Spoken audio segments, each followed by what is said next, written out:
Hello everyone. Uh, Hello everyone. Welcome to the last regional pitching round of Misfits. Over to you, Amrita.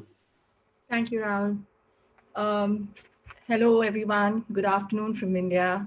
I'm very excited to host today's session. We have an incredible lineup of jury and an amazing guest with us. Can't look forward to, as we go ahead. So just a quick introduction on what Misfits is all about.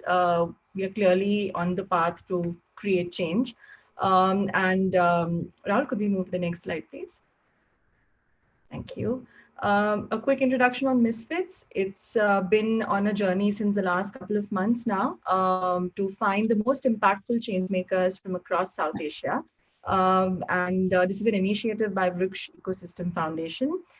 This is not just a virtual pitch event, which is happening across 15 regions, but the whole idea is to really create a community where it's like a common platform where there are social entrepreneurs, change makers, innovators, businesses all coming together to showcase, connect, and expand our horizons together. And definitely, we won't just call ourselves yet another pitch event because I think we are here. It's our first year, and we've got an amazing support from just everyone and all the participants and the partners. And we want to continue this journey going forward. So definitely, this first year itself has given us a tremendous global coverage. We've reached out to 15 regions. It's been very impact focused because increasingly we need to be so.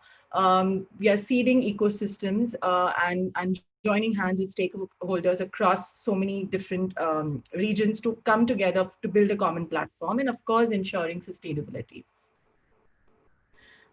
We've covered India so far across, like you name the direction, and we've reached out and we've really tried to identify different kinds of emerging social entrepreneurial stories and talent from there. And now we are this weekend we've been tapping a lot into the other regions. So we are now at the final leg of our regional focus of this event. We definitely have a lot of gratitude for our partners and our sponsors, Telugu, which is come on board and has been supported by Startup India.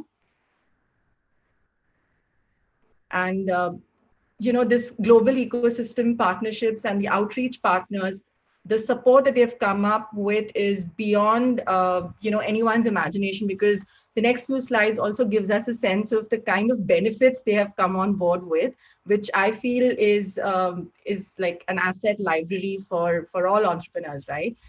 So Telugu is like coming on board with so many credits for Telugu products and discounts for the participants. Thrive5.org is coming up and offering Google Cloud credits and a lot of other HubSpot professional support. Paytm has come on board with a lot of gateway and wallet at zero transaction fee with a lot of other technical support. Fundwise has been very generous with its seed funding assistance that it's come on board to offer all the participants. And then we have so many seed funding opportunities with VCATS, SIC, ThinkWait, Estrella Global Ventures. Message 91 is on board with a lot of messaging credits as well. So clearly virtual in all its ways, right? Like I think it truly is a very virtual event. And Global Shapers, AIC Banasthali, IIT Hyderabad, offering its tremendous mentoring support to the winners. Autodesk Fusion 360 is here with 1 year free startup license to offer. Edumans is offering pro license of its B plan tool.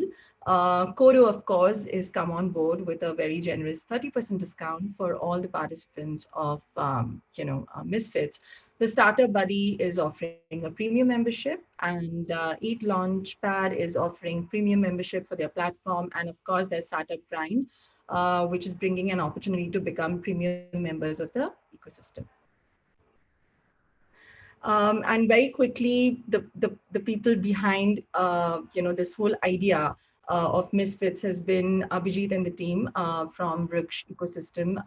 It's a the whole team is come together and they're building themselves as a think tank seeding innovation ecosystems. And the whole focus here is to bring local solutions for local problems, because knowledge sharing is something which now needs to start translating and transferring to the grassroots level and the local economy. And I think, doing all of this in a very integrated way and putting an integrated framework is extremely important. And that's what the team at Riksh has been really coming together to bring those kind of skills for local effective solutions.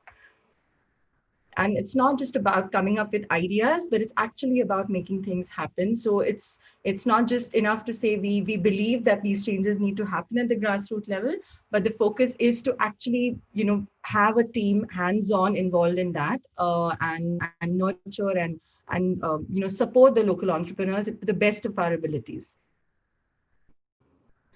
So that's introduction to Misfits and Ruksh. And now, as we go along, I'm very excited to welcome our very special guest this afternoon, this evening, and Ms. Sasibai Kimis. And we thank you so much, Sasi.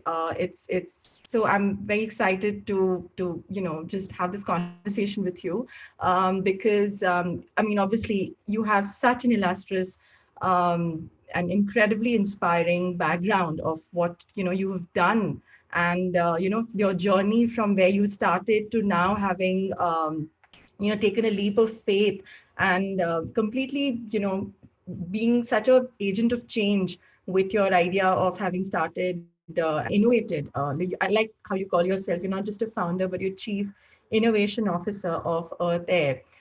So thank you so much for giving us your time today. And without really taking any more of your time, I would love to start our interaction today with one question: is how did you decide to take this leap of faith? You were in this very investment heavy sort of background, in that sort of a way. And what really inspired you? What were your initial thoughts which made you take the leap of faith to this side? Yeah, so actually, to answer this question, I was thinking that I could just, sorry, I was thinking I could show a couple of slides to kind of just talk about my background. So it was actually a process, I think, and it probably started at childhood. So let me just quickly share my screen. Okay, there we go. Ta-da, can everyone see it? Yes, we can. Okay. So I'm actually, I mean, I'm Malaysian, but I am ethnically Indian in the sense that my grandfather came from India in the early 1900s when the British were in power in Malaysia. So I'm second generation Malaysian. So when I was growing up, we actually spent a lot of time. My parents would take us go back to India. So we would go back to Tamil Nadu and spend time with our relatives. And I think that was probably like the first time when I actually truly saw that there is poverty. I mean, because in Malaysia, living in the capital cities or living in the cities, you don't actually see poverty as much. And so I remember thinking to myself when I was around 8 years old, and I finally actually realized that the life that Malaysians, we have in Malaysia, it's actually a very privileged life. So I kind of grew up, thinking that whatever I do with my life in the future, I want it to be something that would give back to society. But, obviously I didn't know how or what I was going to do. So when I was 13, I went to study in Singapore. And after I finished studying in Singapore, I thought maybe one of the things I could do is, if I studied in a university that would allow me to earn a lot of money, like go to Wharton, study finance, then maybe, because the solution is if there is poverty in the world, then the solution is money. So I should go and make a lot of money so that I could go and donate that money and help the people that I wanted to help, right? So after I finished my undergrad, I ended up working at Lehman Brothers, which most of you know it no longer exists. So I was a 21-year-old, very well paid, living in New York City. But I grew very quickly disillusioned because I realized that, the community around me was more concerned about how much money they're going to make in the stock market and how much money we're going to help large companies and their CEOs make even more money. While I was thinking in the back of my head about Malaysia and about India and the world outside of my little cocoon that I wanted to impact.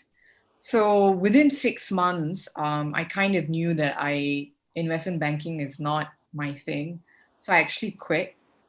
So I quit after the first year and I ended up doing my master's in Cambridge. So in Cambridge, I studied environment and development because I really felt that, generally poorer populations depend very heavily on the environment and that, we cannot progress as a society and a global economy when we do not consider environmental impact.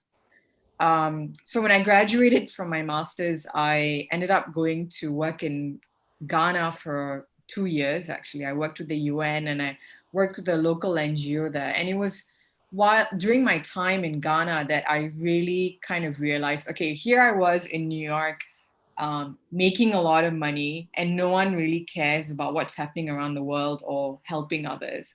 And then here I am with an NGO. We care a lot about helping people, but we never have enough money. So I was like, something has to change. Like maybe there is a way where we can make money and keep doing the good that we do. And so that, I think, my time in Ghana was when that idea was planted in my head. So after I left Ghana, I went back to London because I ran out of money and I had to pay off my student loans.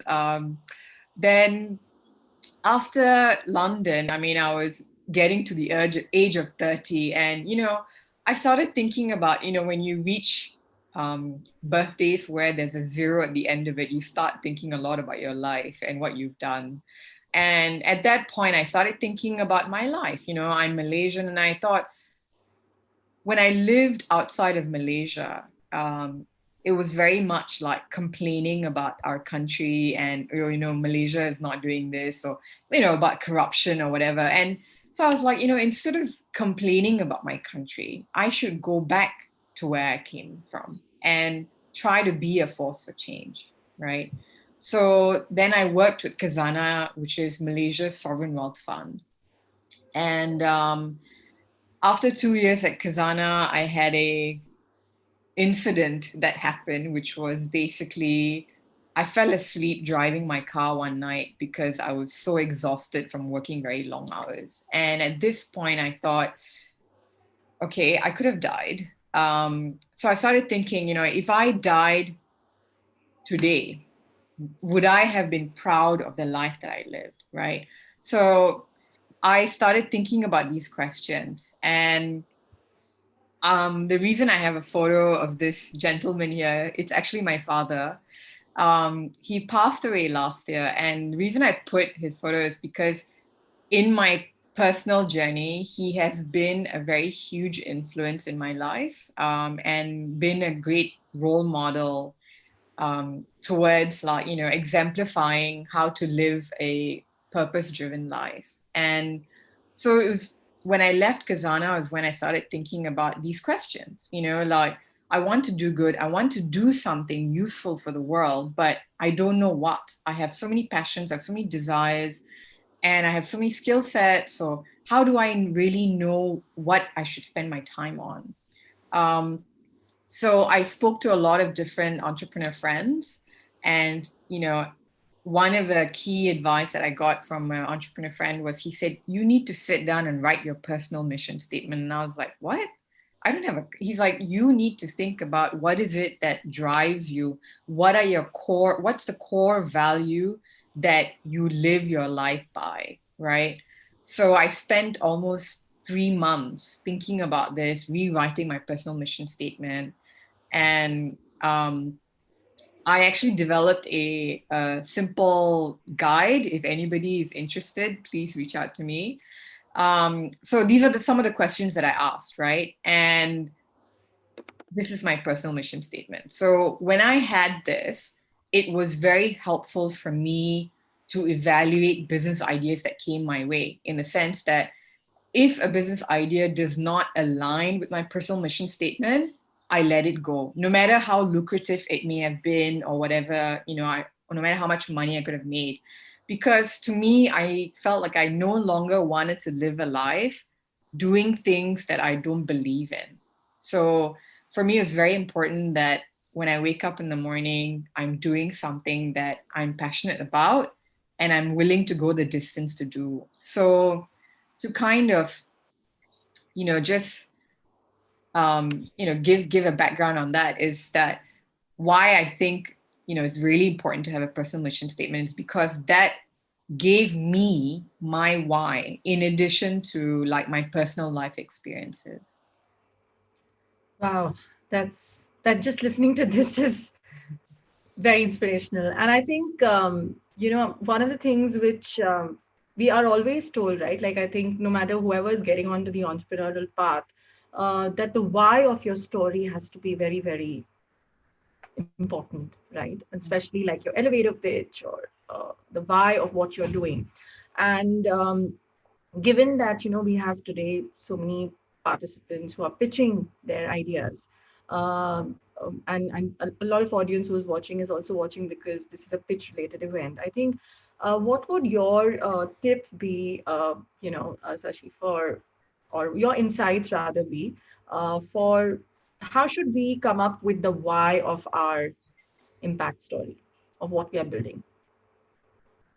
I mean, of course, it has to have a very clear, like for me, in my mission statement, it was very clear to me that any ideas that don't respect humans and don't respect the environment would not be ideas that I would put my time into, right? So I think everyone has a different why of like what is, it resonates in you and it aligns with your personal values and like, what drives you as a human being, right? And I think all of us may have different drivers. So, one of the other things that I thought about was, um, working on a startup to help the elderly, because to me, that was a very personal driver, in the sense that, having my grandmother and like other elderly people that I know of, not having social interaction and being ignored by society, it made me feel really sad and not getting enough care. So I thought, okay, one of the other ideas I had in my head was to come up with a startup that would provide care for the elderly, right? And so I think everyone has to examine, when you're pitching your idea, if you have a very strong personal motivation, I think when you actually speak, people see it and people feel it when you pitch. And I think that's very powerful. Hmm. Incredible. And another thing is, you're really leading the whole fashion revolution, with the way you are building there, and just the voice of fashion in your own unique way, right? How are you trying to bring conscious living and conscious consumerism through what you're building with air, Earth Air? Because I feel that also, one is so used to, like you spoke about your transition, right? And where you saw that there was this surplus of money, and then there was, you're in this very wanting to do social good, but there is no money. And then you're trying to bridge the gap, so, and in that, then you're building this, which is talking about conscious consumerism and, like really like talking about conscious living. So Yeah. what do you feel, where are you headed with this? What is the response you've been seeing, and what is the impact today in the space of fashion? Let's just say that. So when I started Earth Air, this was about 7 years ago. I mean, people didn't even understand. I mean, and a lot of people probably still don't understand what a social enterprise is.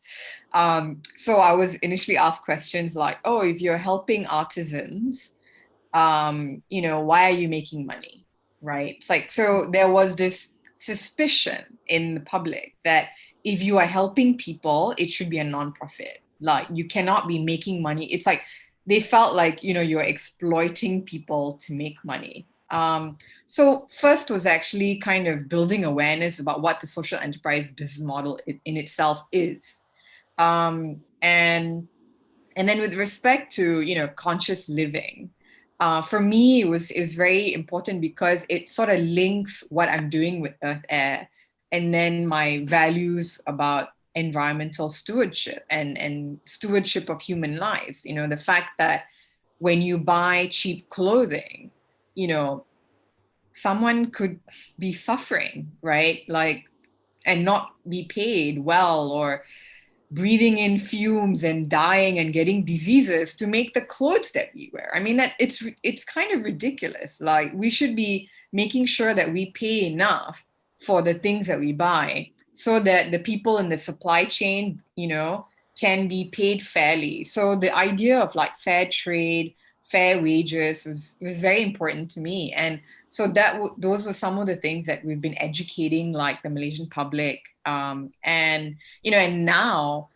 in Malaysia, I mean, the whole like zero waste sustainability movement is really huge. I mean, there's so many other organizations that are working in this sector. And so, I mean, now I'm actually going to be pulling back from Fashion Revolution and handing over the reins to someone else. Because I feel like, I did the initial building of the nucleus, and now the nucleus has grown. So other people can take over and take the movement forward.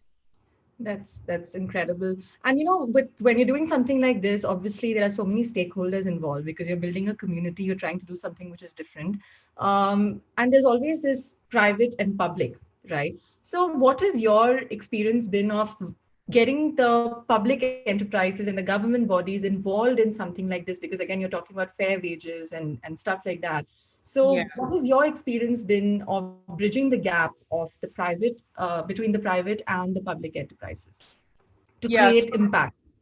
So initially, when I founded Earth Air, there was no organization or anyone looking at social enterprises in Malaysia. But then now we have an organization called Magic, which is the organization that oversees social enterprises in Malaysia.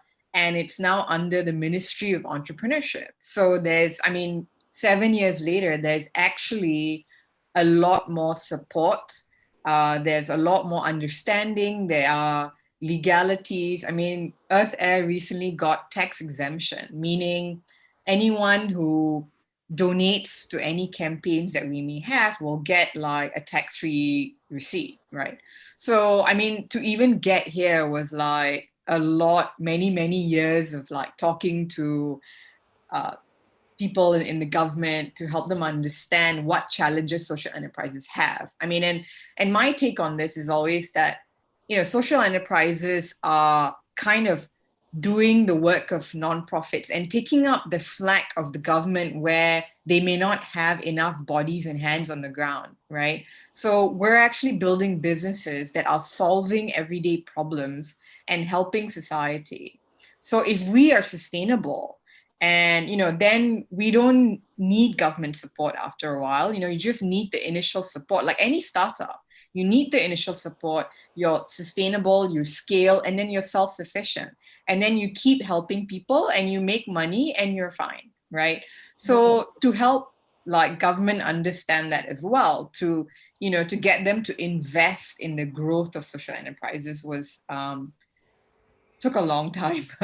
But I think now the government sees that, and I think the public as well, like in Malaysia, are far more aware of organizations in Malaysia that are achieving social impact and also being financially sustainable. Wow. Thank you. And we have a question which has come in from an audience member. I'll just read it. Sure. It says, Sashi's story is very inspiring. I've been working for NGO for about 3 years, and the last 1 year I've established my own NGO, focus on education and youth empowerment. It's been so hard for us to raise funds and get support from big players. In the last few months, we have realized that education is not sexy enough for investors or philanthropists because our impact is more qualitative instead of quantitative. How should we do? What should we do rather to stand out in keeping, going on launching our free education for young people, but at the same time, we haven't even had adequate funds to run our programs. So, firstly, thank you for asking this question. It's a very bold question, and thank you so much. And Sashi, your thoughts on this, because I feel a lot of people feel this, right? Because Yeah. how do you make things look cool so that impact wants to be a lot of people who I think there's also this just a notion among people that if we have to get funds we have to make our stuff look really cool, and I think it just somewhere gets lost. So I think yeah, what would your thoughts be on this question? Okay. So I took a bit of a not the normal path, I guess, in the sense that, okay, so I started my social enterprise when I was in my early 30s, right? So I already had work experience and I already had some savings. So the initial startup capital for Earth Air, I actually just put all of my savings in there, right? There was a few reasons for that. One is I wanted to be able to prove to myself and to society that the social enterprise business model works without grants, like without free money, right? Because to me, I felt that if I can't make this business model work on its own, like if like Earth Air cannot survive on its own revenue, then I wasn't ready to spend my life on it, you know? So I gave myself about like 3 years.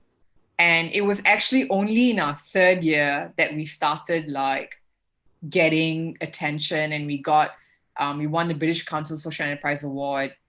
And that's when things changed for us, right?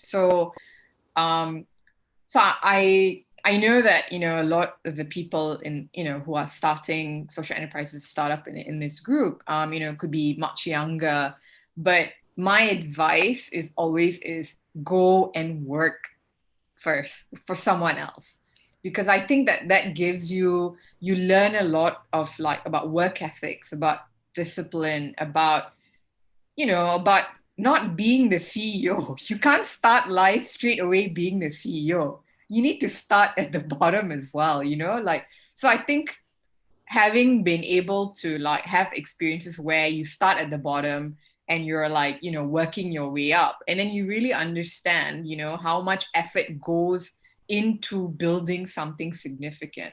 So I think that helped me survive, like, until Earth Air broke even, because Earth Air only broke even in 2018.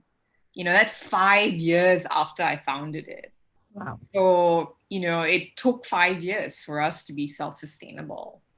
Um, so, to have the resilience and the ability to go that distance, I think that it makes a difference to, obviously get experience. And so I think essentially your business model has to make sense. Like, you I know a lot of tech startups like, oh, okay, they raise millions and then they're like, oh, it's to acquire users, and then boom, like we get a lot of users. And then when they actually start charging the actual business cost, the business fails, and then like millions have gone into like building the startup, which I think is such a waste of resources. Right. I mean, but of course, out of that have also come some great tech startups, right?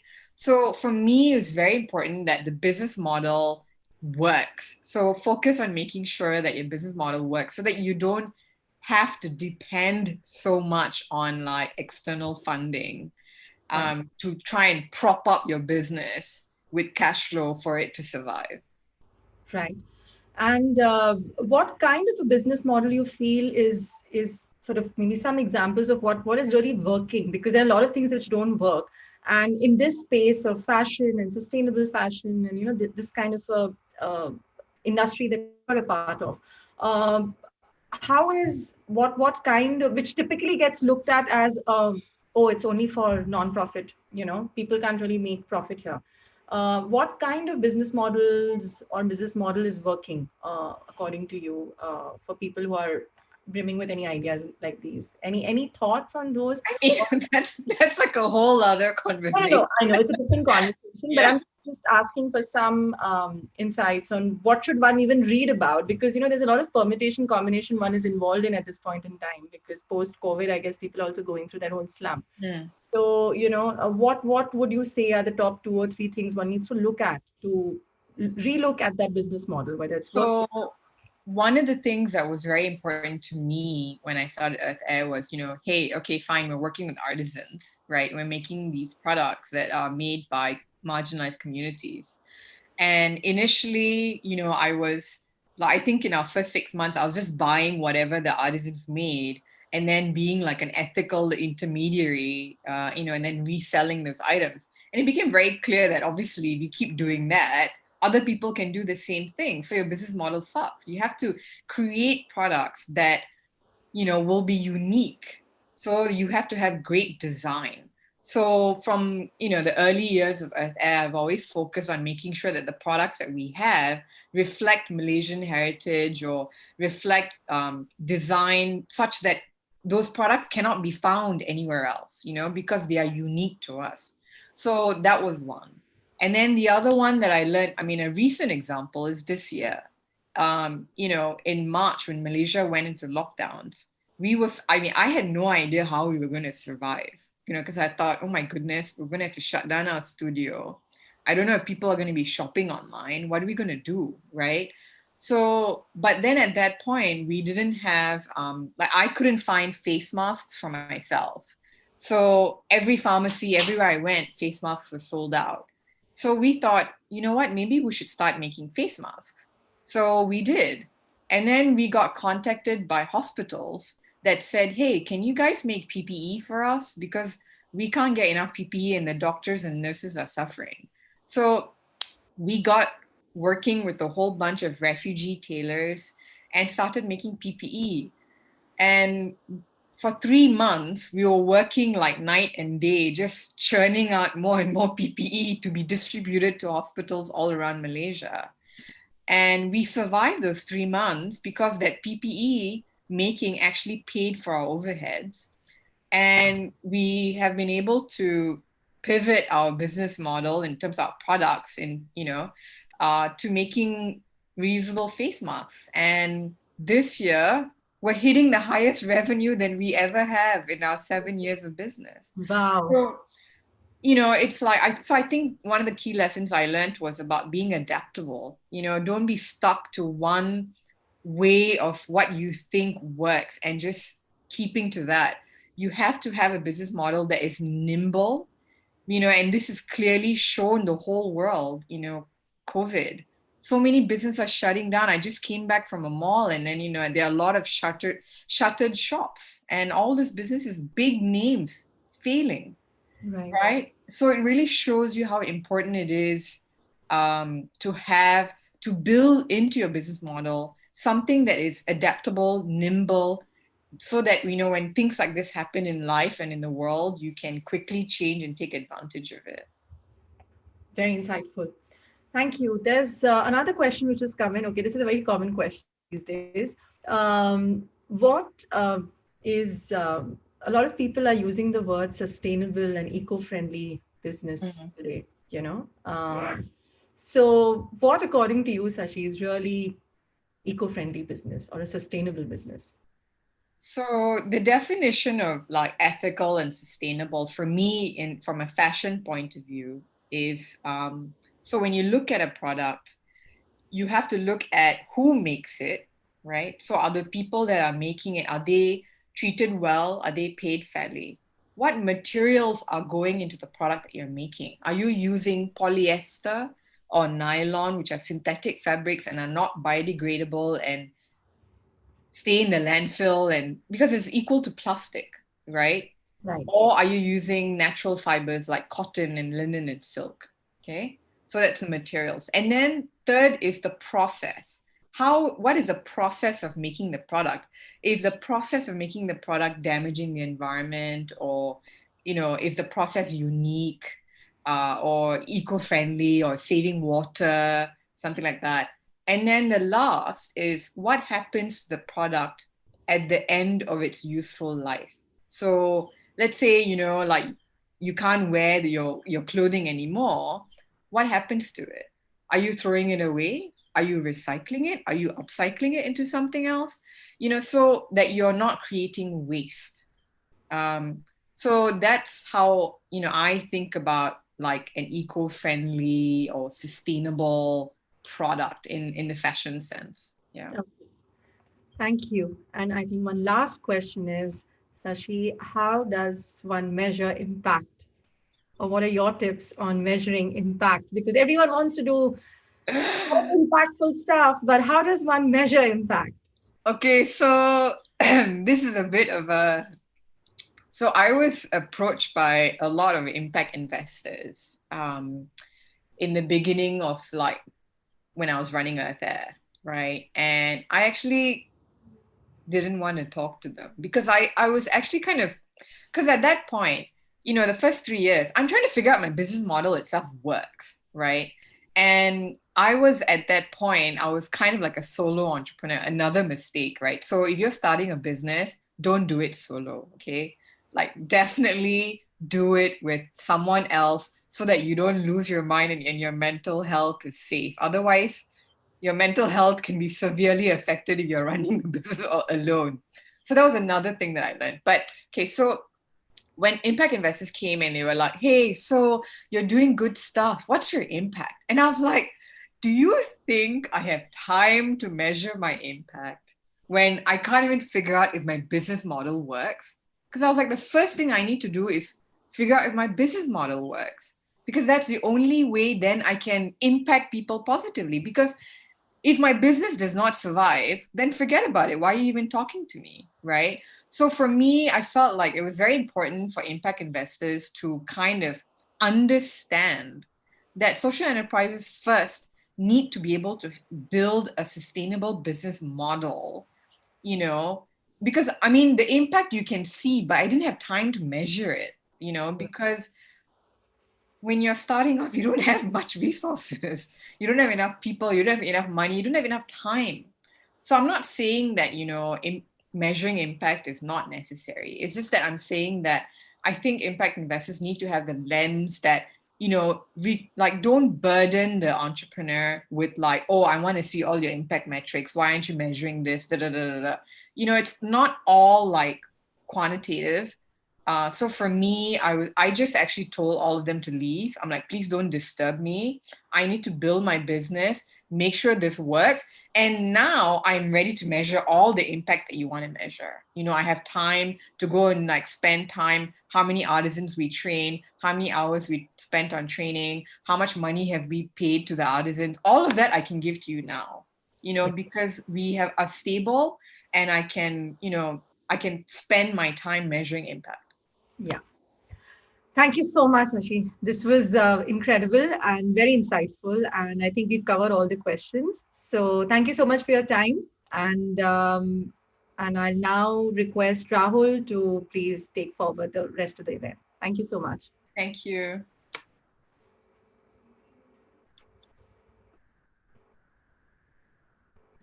Thank you, Sati, for that incredible and insightful talk.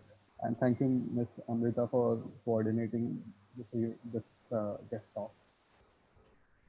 Moving on, the final pitch event was not possible without our regional partners. We have Edge, NUS Entrepreneurship Society, Startup Grant, Singapore University of Technology and Design, Eat Launchpad, and the Startup Buddy. I'm calling Miss Shu Hui from Edge to introduce the organization. Hi, yeah. So Edge is the youth wing of ACE Singapore, which is the action community for entrepreneurship. So what we do is that we support develop and empower youth entrepreneurs in Singapore. We aim to connect young founders, student entrepreneurship clubs, industry partners, governments, and ecosystem players to grow and foster a more cohesive and collaborative youth entrepreneurship scene in Singapore. So we work with partners to identify gaps in the ecosystem and see how we can fill those gaps as well as explore areas for collaboration and synergy. So we support youth entrepreneurs through providing useful content such as our interview series with founders to glean insights from them, as well as our flagship initiative, the Age 35 Under 35, which seeks to recognize the achievements of young founders.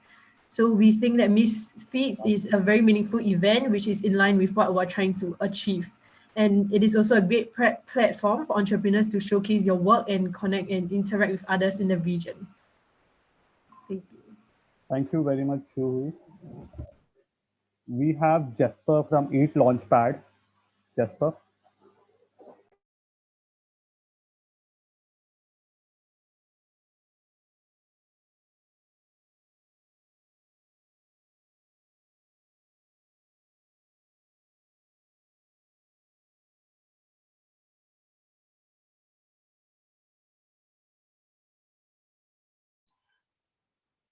Sorry.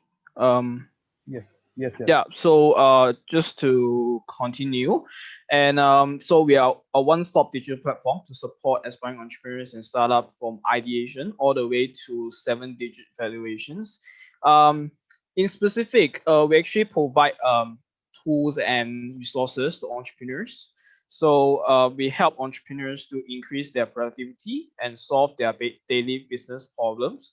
In our platform, we use a very specific recommendation system powered by AI to recommend daily resources for them to read on, and as well as a system on learning different aspect of entrepreneurships. We also link them entrepreneurs to a network of investors, mentors, advisor, as well as a service provider to help them in their entrepreneurship journey. And then lastly, as they are engaging with our platform on a daily basis, we actually capture their data, their business data, and use AI to predict their potential point of failure. And then once we detect a potential point of failure, we'll be able to recommend customized solutions to the team and get them unstuck. And eventually, it will bring them to a greater height. That's all for me. Yeah, thank you. Thank you, Jesper. We have Robin from the Startup Buddy.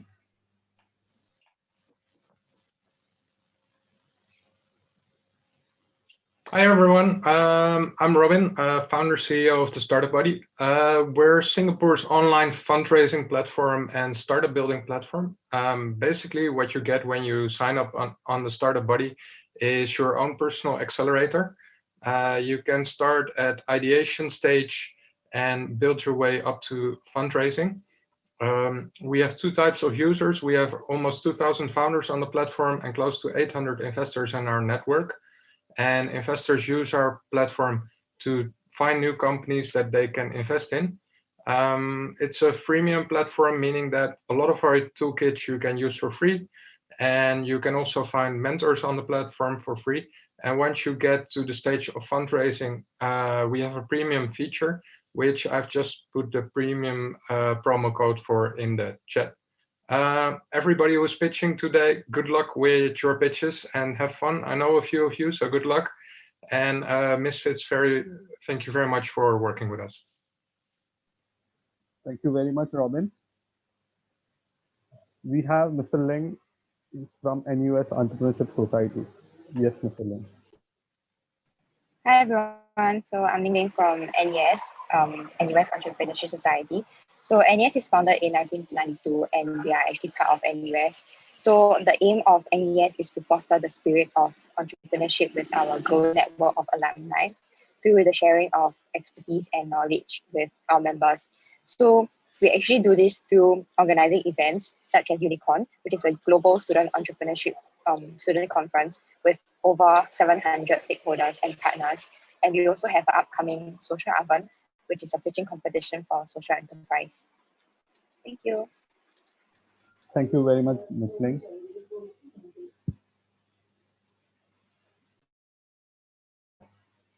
Uh, so our next partner is Startup Grind, Singapore University of Technology and Design. Startup Grind is a uh, world largest community of startup founders, innovators, and creators. They bring like-minded yet diverse individuals together to connect, learn, teach, help, build, and belong. They do this daily through their local events, flagship conferences, startup programs. They build multiple and diverse partnerships and through online media content.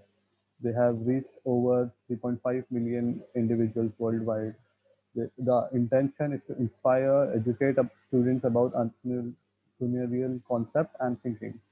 Eventually, they would like to get universities across Singapore on board and build a common community for startup enthusiasts in university to connect and collaborate.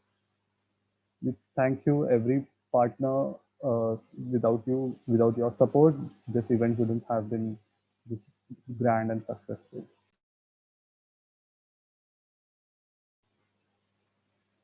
Moving on, I would request Ms. Shuhui to take over. So hi, so today we have with us two very esteemed jury members who have kindly taken their time out to join us. So the first would be Mr. Kanan Shethia, who is the co-founder and managing director of Avans. So Mr. Kanan Shethia is actually an award-winning global leader with 24 years of experience in the technology and human capital sectors, spanning across Asia, EMEA, and Americas.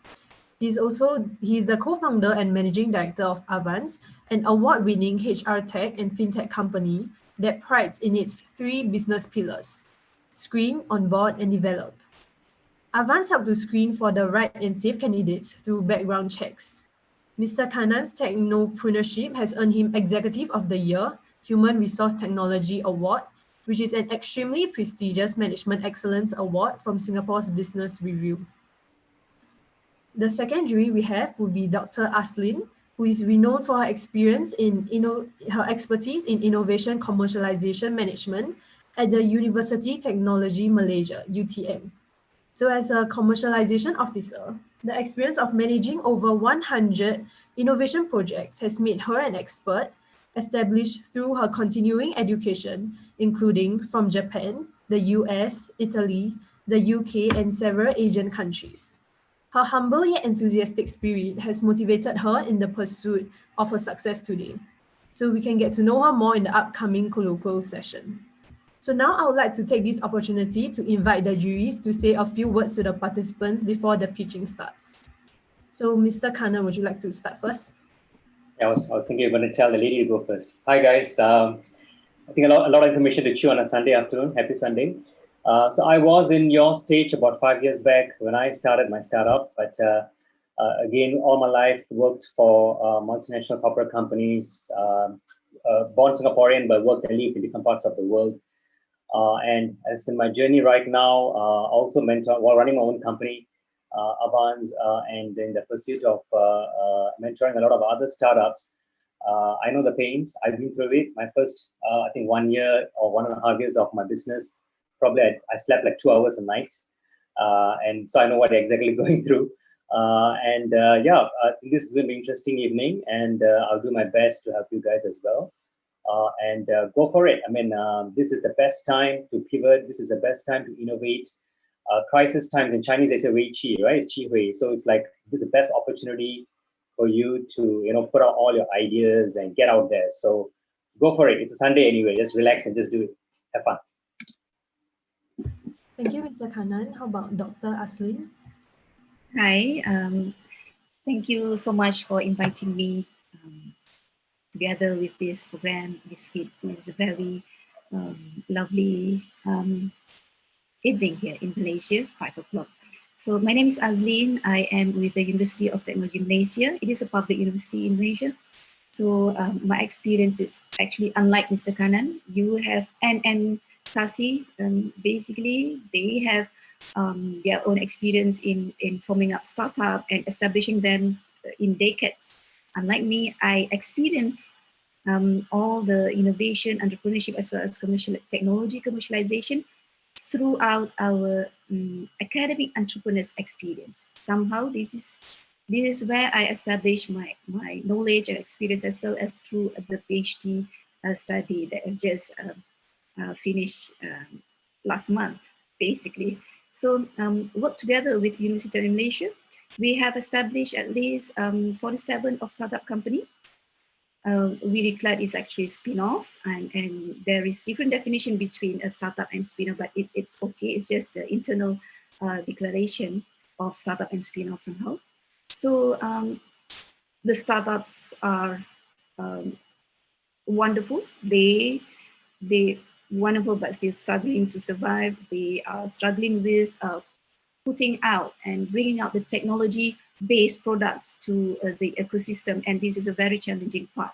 Unlike social entrepreneurship, I believe social entrepreneurship will just need middle level of technology, not somehow high tech, but the challenge will come within the business model of implementation of business model, I believe. So I would love to be with you and listen to your pitch, and I hope we can bring the best of the best for today participant. And good luck. So thank you, Juris. So now it's finally time to hear from the participants. But before we start, I would like to remind the participants of some ground rules. So each team will have strictly 5 minutes to pitch, and at the 4 minutes mark, I will interrupt you to inform you that you have 1 minute left. So do you remember to share your screens during the pitching? After which, there will be a Q&A session whereby the jury will raise any questions they have regarding your pitching. So for the first pitch of the day, we have Mr. Hadi from EduGo, an initiative to kickstart a nationwide digital college ecosystem in Indonesia. So over to you, Mr. Hadi. Hello, thank you for the time. I'm going to share my screen.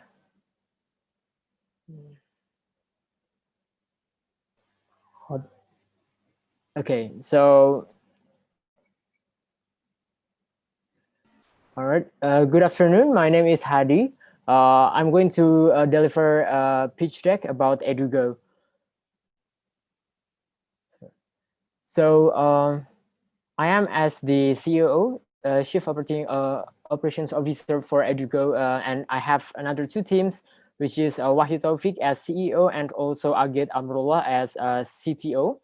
Wahyu Taufik and Agit has like various so many experiences working for fintech, and Wahyu also experienced in doing public-private partnership in Indonesia, working with also with the global shaper community, and also Rain Venture Capital from Hong Kong. And me myself, as the COO, actually my background is an artist, but I have been managing so many different kind of artists back in the college, and also I am focused on education, and in the last few years I'm working for an NGO focused on education and youth empowerment. So the problems that we have in Indonesia now is we lack of digitalization in college management, where only 20 out of more than 4,000 universities in Indonesia has the e-learning platform. And then also we have lack of practical skills in higher education, where 63% of graduates in bachelor degree in Indonesia, they work not according to their fields. And also most of universities in Indonesia, they tend to build like physical infrastructure instead of digital infrastructure. And then our solution, EduGo, or Education on the Go, aims to be the best platform to kickstart a nationwide digital education, both for formal and informal education ecosystem that connects users, mentors, employers through integrated application with a standardized certification. And we want to be affordable, valuable, and inclusive. So here is our existing players. Like you can see here, the x-axis, it's the price, and the y, it's about the features. We want to put EduGo here on the top right, sorry, on the bottom right, which is even though our price is cheap, we want to have more features and more benefits to our users. And Okay, and our USP or our value proposition is we want to be cheaper and easy to use. Means that we want to have like the integrated curriculum and syllabus where we can provide the video conferences features to discuss the problems and topics based on the courses. And then we want to be like inclusive also and well connected. We will not partnering only with universities, but also with corporates and companies and communities that will make our users to be able to enter the labor markets. Not only they who are willing to go for universities, but also for they who want to work directly after they graduated from high school. And then of course we want to be multi-platform, and we want to be accessed online, and all the employers and students and mentors, they can have access with these apps from their devices. Okay. Oh, okay. What happened? Okay. So about market size, we have more than 4,700. 1 minute left. Okay. We have more than 4,000 universities in Indonesia, and we have more than 175 million internet users, where the market validation, we are going to have partnership with Muhammadiyah universities in Indonesia, which is they have more than 170 universities, and also more than 500,000 students all over Indonesia. And this is our revenue stream: membership, B2B with universities, and also B2C with creator or mentors. We'll have also advertisement, 50 B2B, and we will also have the try to get the Indonesian government COVID relief program with Kartu Prakerja. And in the long run, we want to have the curriculum and MICE community partnership as well. So these are our prototypes. We are going to launch it really soon, because all the users and mentors, they can also already upload their contents. We just need wait the traction. But your 5 minutes is over. Okay, so that's all from me, and thank you very much for your time. Thank you for your presentation. Now we'll pass the time over to the juries who may have any questions. Yeah, so this is Kanan. So I understand in a market like Indonesia, pricing is important. But I think in my experience, price leadership is not sustainable, right? You do need to bring out a very competitive feature. And I mean, learning technology is one of my advanced businesses. So I'm very familiar with that space. Other than price, what are your other unique differentiators, which is going to really put you in front, or rather put you ahead of your competitors, Heidi? Okay, so may I repeat your question? So what is our USP in other than price? Yeah, so, because price to me is not a USP at all, right? Oh, so, okay. May I go to back to my? Okay. Okay, sorry. Maybe you can just talk through it. No need to show slides. Okay. Yeah. So I'll just answer it the right way. So actually, we the platforms, the existing players that we have in Indonesia, they have the platform for like whether you are providing an online e-learning system, online platform for high school students or for universities, or you provide like life skill programs, but they are really they are in a different kind of, you know, they have their own the market. Their market is only for those students, but our market is like more wide. So like we want to have like our R&D team also has been doing research that the platform, for example, our competitors have, it's not mobile friendly. For example, they have no like interaction to the mentors. So this kind of, you know, features we want to put in our Edugo, as well as we don't want to only focus on the high school kids or university students, but also for they who are not able to pay for college, but they want to learn some skills. So that, yeah, here we for example, they want to learn how to make a coffee shop. So here, how to make a coffee shop, how to be a barista within our platform, something like that. Okay, thank you. Dr. Azmi, do you have any question? Study. Okay, my first question will be on the business model. How you want to capture the market. You mentioned in your pitch that there are less university in Indonesia has the facilities and set up the infrastructure for digitalization. But there is a huge market there. You have an ambitious plan to capture all the markets by doing the B2B. But there is no plan mentioned in the pitch. How are you going to capture the university? The small amount of university that you mentioned that has this infrastructure rather than the big amount of university that has no infrastructure.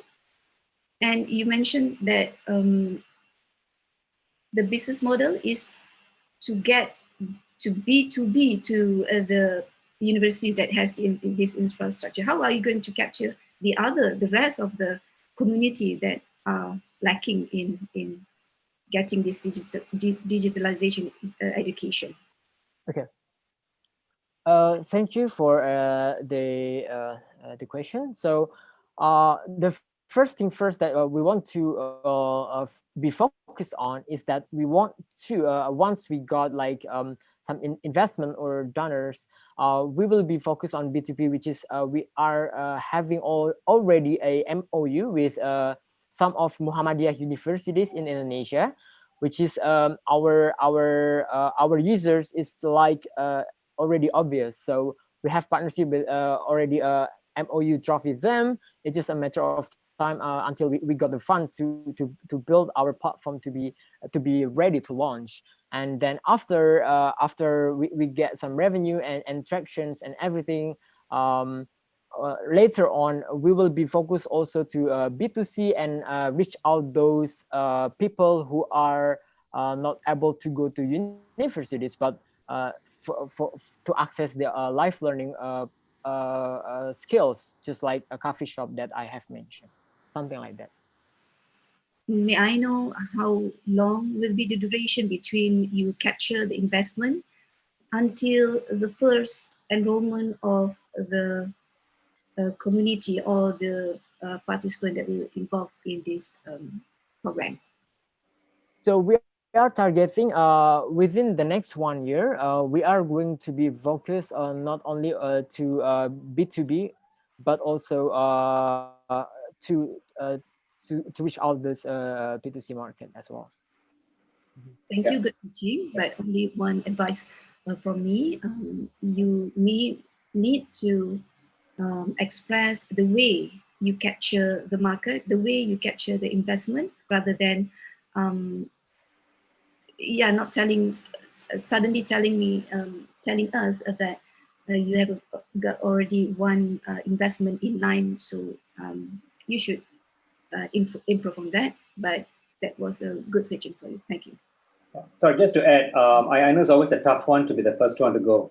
The other groups always have the advantage of learning from the previous ones, right? But I think it's important to know that the basis of this whole jury for us, this job given to me and Dr. is, I think you understand what are the areas you're being evaluated, right? So the problem statement you're addressing, the customer base, the market, the go-to-market strategy. I know there's a lot to cover in 5 minutes. Your USP. So USP means is something that, is it a blue ocean? If you're going to bleed in a red ocean, so the business you are talking about, which I earlier said I'm very familiar with, is that it's a sort of red ocean now. A lot of learn tech, edutech companies are going into this ocean right now.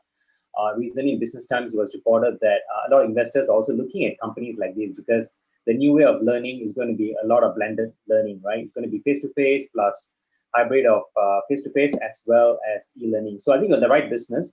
But I think it's important to maybe push sort of highlight your USPs, right? And what is your go-to-market strategy? What is going to make you that, the next big thing? And I guess the other things you're evaluated on is the qualities of your team, economic feasibility, and quality of the presentation as well. So I know there's a lot to achieve in 5 minutes. But I think if focus on it, make it very punchy, is a lot easier for us also to evaluate. The other thing is price leadership to me always is very tricky because it's not sustainable. It's like when I first time give a discount to a client, they'll keep on asking for a discount all the way. So it's very hard to bring up the price again. So I think the other groups, when you're starting on, just trying maybe pricing, yes, maybe it's for you to get into the market first. But when I started the business, I decided that I'm not going to be the cheapest, even though I'm a lot younger company than a lot of the big giants in my space. But that and the focus on the innovation and technology is what got us up to this level. So I think try to focus on that rather than being focusing on the price. So yeah, thanks for that. Okay, thank you, Hadi, for the pitch and the juries for the comments. So now, next in line, we have Gaurav presenting to you Vigya, an anonymous platform for users to share their thoughts and feelings. So over to you, Gaurav. Good luck.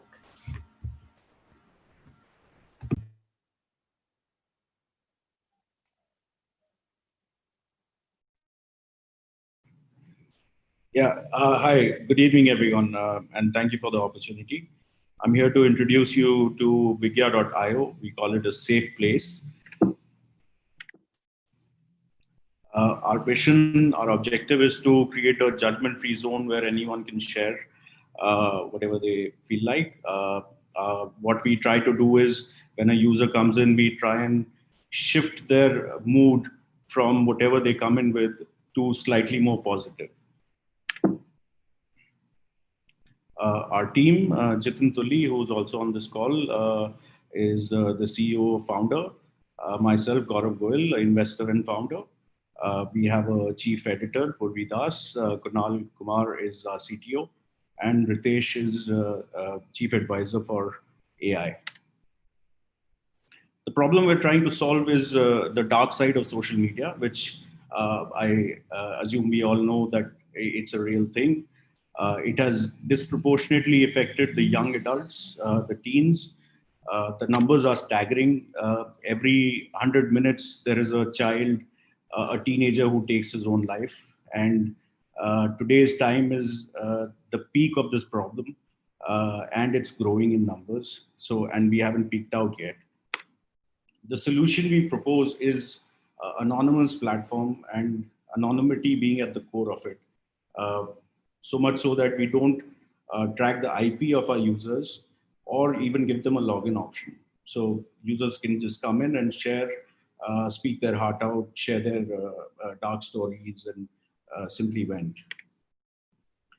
I found this quote by Charles Martin Smith, who's an actor from the 50s, who basically talks about, healing others literally heals yourself in some way. And taking this philosophy further, we've seen this through our share feature or reply feature, where the community itself is communicating with each other and supporting each other by sharing their stories and really being there for them. It's a very simple journey. You log on to Vigya, you put out what you have on your mind, and support comes from the world. This is just a glimpse of our platform. It's pretty simple and straightforward. On a positioning map against our competitors, which are social media platforms, we get far more real stories because there is no name attached to it. There is no user profile. So there is no incentive for anyone to,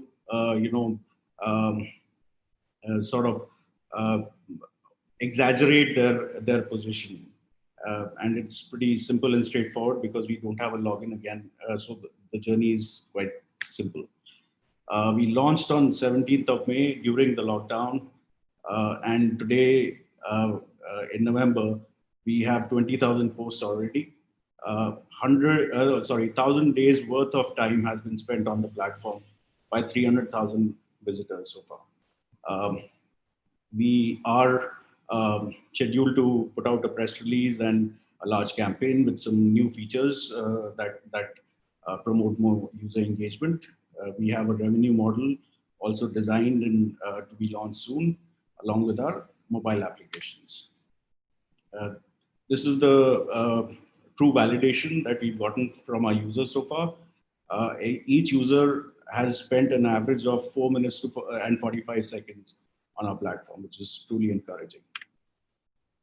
We do realize that to every new solution, there is a new problem. And our problem is that since we are not having any user profiles, how do we service them? How do we address their needs? How do we engage with them? Hi, you have 1 minute left. Okay. And how we actually, serve our advertisers, and being anonymous also attracts a lot of bigotry and, nasty stuff. So how do we, and it's our responsibility to filter that out. So how do we address that? Machine learning is, again, when a user comes in, we try to assess their mood, and we try and program it to be a little more positive when thing ends. What we're seeking is $200,000 with 5% equity, and we need these proceeds for aggressive marketing and PR campaign, conduct online events focused on mental health, enhancing our talent pool, and our NLP strategy. It's just an image that sort of reflects what we are trying to do. And that's all I have. Thank you so much. Okay, thank you, Gaurav. Now over to the juries for any questions. Thank you, Mr. Gaurav. Can you please go back to the challenges slide? Yeah. Okay, for these challenges, how do you plan to solve? How big will be the problem that you may want to solve, and how do you have any expert behind this process of solving the problem of your customer? So there are two types of problems that we're trying to solve. One is obviously as an enterprise, we have to serve our users. They are coming in with very serious kind of issues related to sexual abuse, self-harm, depression, and anxiety. So and we are not experts in that field. So we have partners that we are talking to, who are going to provide those kind of services to them. So that is one part of the challenge. The other is because we don't have the profile, even if we had the means to reach out to them, we can't. So they have to take the first step and click that button to reach out to someone.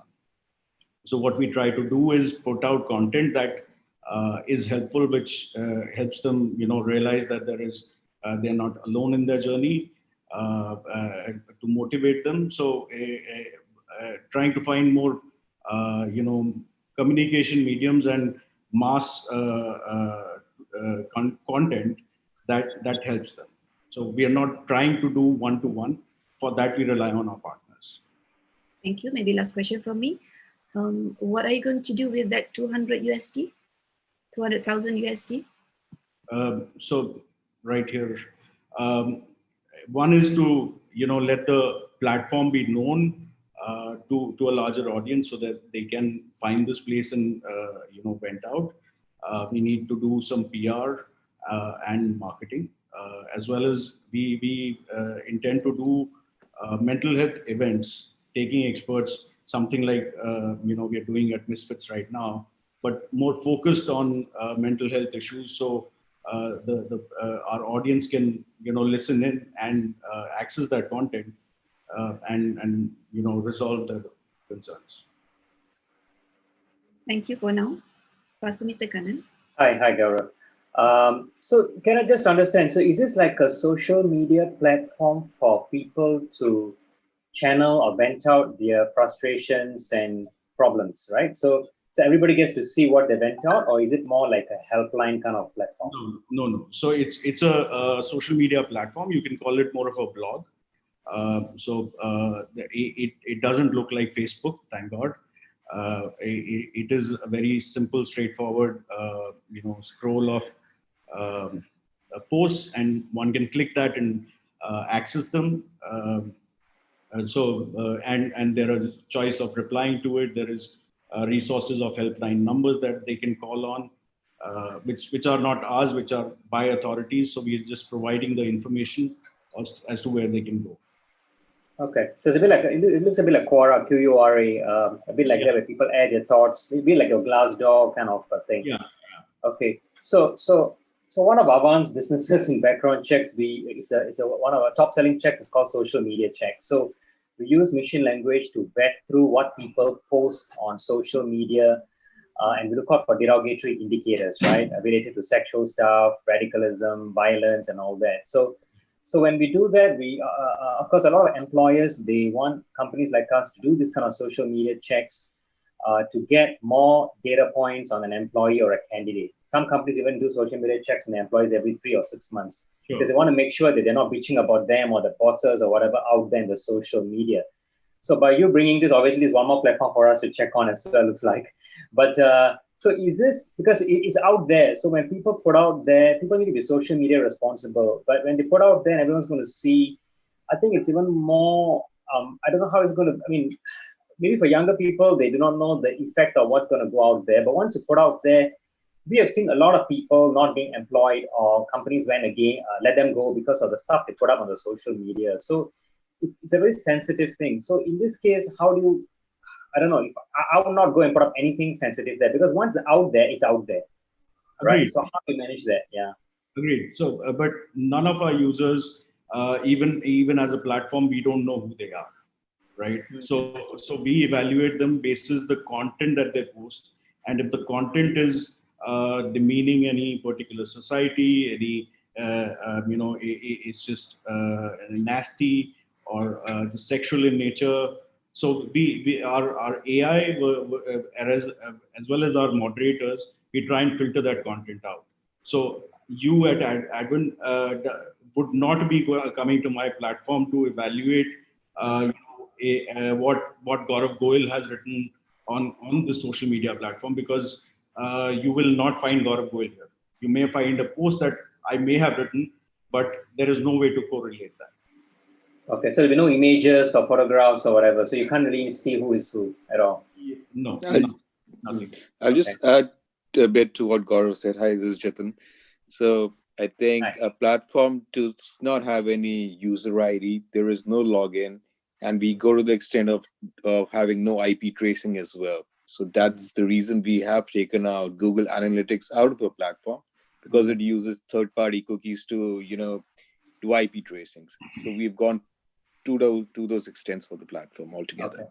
So with anonymity also means a lot of irresponsible posting can also happen, right? A lot of BS people putting in BS stuff. That also can happen, right? Yeah. Absolutely. That's the reason why we're making machine learning algorithms train even further and going deep inside sentiment analysis. And then that's what Gaurav mentioned earlier, from making it negative to positive and also kind of taking the junk out of the system. Okay, so it's like paying money to vent out frustrations. Yeah. Okay. Corporate company life, we used to have a concept called war room where people every week, I'll get all my employees to come in and vent out their frustration. So now this is happening on social media. Interesting. Yeah. Thank you. Thank you. Thank you.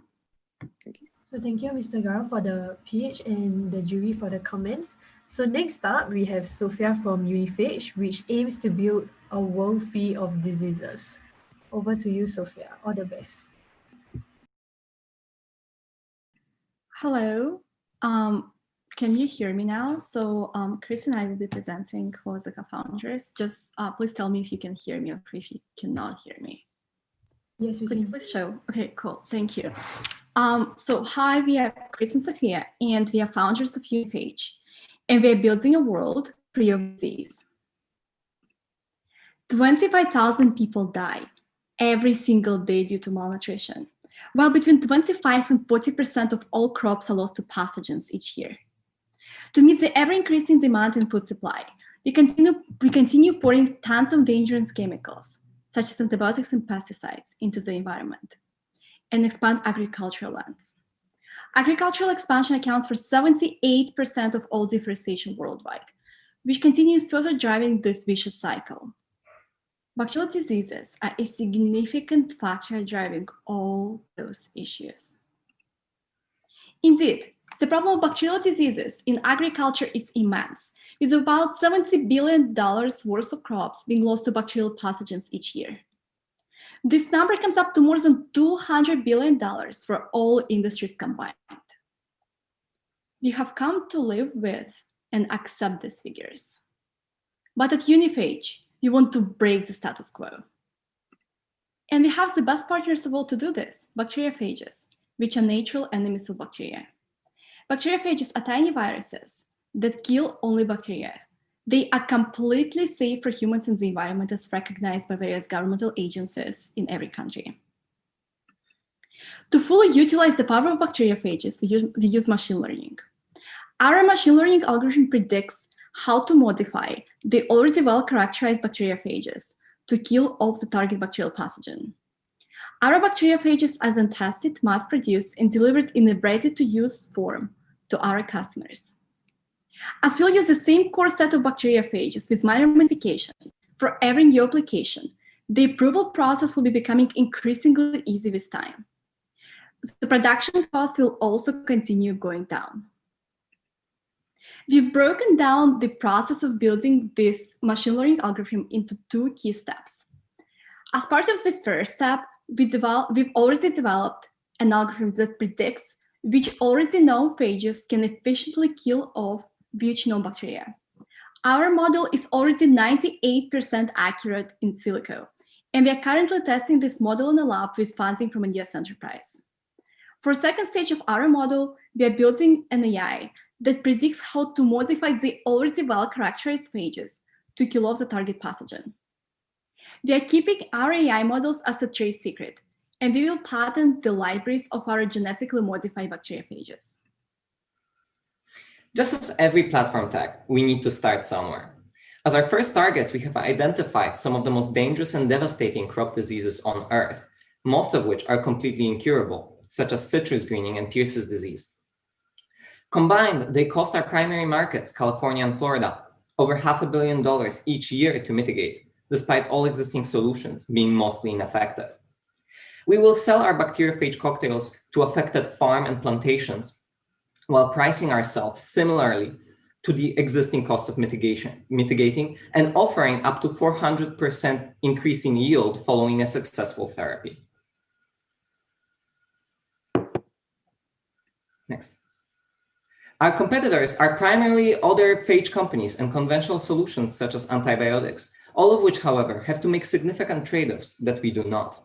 Thanks to the use of AI, our solution is precise, effective, and almost infinitely scalable all at once. We have already validated our market for citrus greening solution. As part of National Science Foundation-sponsored iCore short course, we have explored the ecosystem shown here and talked to over 20 potential customers and over 30 potential partners, most important of which are citrus growers associations with which we are already collaborating and which will make perfect distribution channels for us. Hi, you have 1 minute left. Uniphage has participated in various competitive programs and won Tech for Good Award at the Elevating Founders competition and NUS Hult Prize just yesterday. We will soon be pitching Uniphage as one of 5 finalists at a New York-based international conference. We have a perfect team to implement our solution, with Sophia coming from life sciences and me from data science backgrounds. We are supported by 2 awesome mentors, Maurice Chang and Nathan Harmstone, both professors at Yale NUS College. Thank you, and let's break the status quo on bacterial diseases together. Thank you, Team Uniphage. Now over to the juries for any questions. Good pitch. Thank you, Sophia and team. So can you please explain to me how are you going to reach the community as a social entrepreneur? Yeah, absolutely. Yeah, absolutely. That's funny because it's literally what you were asked yesterday for Hult Prize. And for Hult Prize, we had like literally a separate slide explaining exactly how we are going to impact the people. Chris, do you want to go because it was your favorite part? Yeah, sure. We had to cut it because of 5-minute limit. But basically, by giving the means to fight the bacterial diseases to farmers of all scales, we hope to, first of all, help feed many, many more people. We anticipate that over 1 billion people will be affected in one form or another, just in terms of the food production part of it. We hope to create more jobs as the farmers can actually fight those diseases rather than like smaller scale farmers rather than just big corporations that have access to much more regulated and difficult to use solutions like expensive. Expensive, yeah. Mostly expensive because of the regulations. Like for example, in Florida, all the small citrus farmers have been pretty much eradicated by citrus greening. Right now, it's only big plantations that can stay in business, and that happens across all kinds of crops. Thank you. Global warming is not helping. Good answer, but yes, this is quite a challenge to your team if you don't have a clear business model up to reaching the innovation through the community and the end user. Because in order to pitch for social entrepreneurship funding, you need to highlight the benefit of the end user, of the community in the first place. But as if you want to pitch your idea, your innovation to actively high-tech funders, I think this is a good idea and innovation. You can go both ways. I can't connect to the Wi-Fi network. You might want to check the connection. Yeah, just two questions. Who is your competition in this space, and how does your revenue model looks like? I didn't really get that. You can just clarify for me. Yeah. Okay, I'm going to start with the second question. So for second question, basically the revenue models that we will be selling directly the bacteriophage solutions to our end users. So we are not selling data. We are not selling algorithm. We are not selling anything other than like the already ready to use bacteriophage solutions. Chris, if you have something to add on this, then I guess go ahead. No, that's basically it. We will be delivering like just a ready-to-use solution that's supposed to cure at the target bacterium that we first build using our AI in-house. As for the who are our competitors, it really depends on a particular disease. In general, since we are building a platform technology, we are touching upon many spaces. So for the diseases we listed as our first targets, there is really no competition whatsoever because we pick them as through a really risk-based approach but as diseases that don't have any solution against them just yet. People use mostly nutritional therapies to try to mitigate the effects of the diseases on their crops. But there's literally no solution. And those diseases are not culturable, meaning no conventional solution can really be found without the use of for example, AI, like in our case. In more broad sense, our competitions are other phage solutions. So companies like Omnilytics, for example, the biggest phage producer in the United States. But the problem with phage solutions, as they have been done so far, is they're not scalable. Finding a new phage cure takes a lot of time, and going through the approval process is very difficult, since you need to ensure that the phage has all the necessary characteristics for it to be used as a solution. For us, we are reusing phages that have been already known and used in the field setting, thanks to the use of AI, which modifies it. Okay, thank you.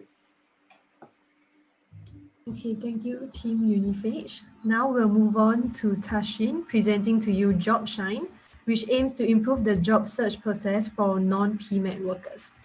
Over to you, Tashin. Sure. Let me share my screen. Can you see my screen? Yes. Okay, great. So good evening, everyone. I'm Dashni from JobShine. So have you heard about LinkedIn before? I'm pretty sure we all know what is LinkedIn. But do you know that 1 in 3 Singapore residents is active in LinkedIn? So this LinkedIn is very well known among the white-collar workers like engineers, managers, directors, and so on. But how about the workers like the cleaners, drivers, even the construction workers. Why they don't have a prominent platform to find a suitable job for them? Still, they are depending on the agencies and the referrals. So because of they have limited sources, they only get limited number of options to choose. So why do we even need to care about this problem? Why should we care about it even? As all these blue collar workers have very limited option, they are forced to work for underwages and suffer unfair treatments and even get cheated by agencies, especially for foreign employments. So this is not just a problem of 1 or 2 people in Singapore. It is a problem of 1.6 billion, 1.6 billion blue collar workers globally. So we are not the first one to address this problem. Many other players in the market trying to solve this issue as well. But why they cannot solve this issue efficiently yet? Because all of them are using the wrong way of communication. Because they have all these websites, apps, and emails. But one thing we need to remember is that our target audience, who are non-PMET workers, are not so tech savvy. They don't know how to use the website. They don't know how to click, where to go.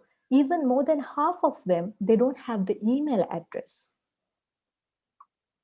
So how can we solve this problem? Even though they are not so tech savvy, most of them are very much active in the social media platforms like WhatsApp, Facebook Messenger, and WeChat and Telegram, and so on.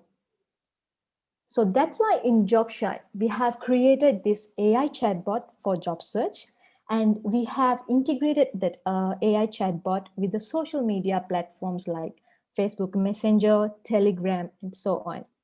So the job seekers can search and apply for jobs from the app they are familiar with. So how we reach out to them, how we acquire our users? We get partnership with the government agencies like E2I, Singapore National Employer Federation, and WSG, and so on. And also we run campaigns in online and offline as well. And we get partnership with franchises like KFC, McDonald's, and so on. And we have 4 main revenue streams to generate the revenue. And our primary revenue stream is job ad postings. And the secondary is our resume database. And our financial projections are more than realistic.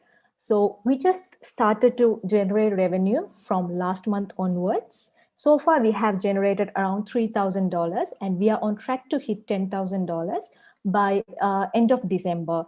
And also, we are very confident that we can hit 750K by third year. 1 more minute. So next is our achievements. So in this 1 year from the launch, we have secured the grant from Enterprise Singapore, as they believe that our solution is innovative and will be useful for the non-PMET workers. And also we have acquired around 400 plus employers and 25K plus job seekers with only $0 spent.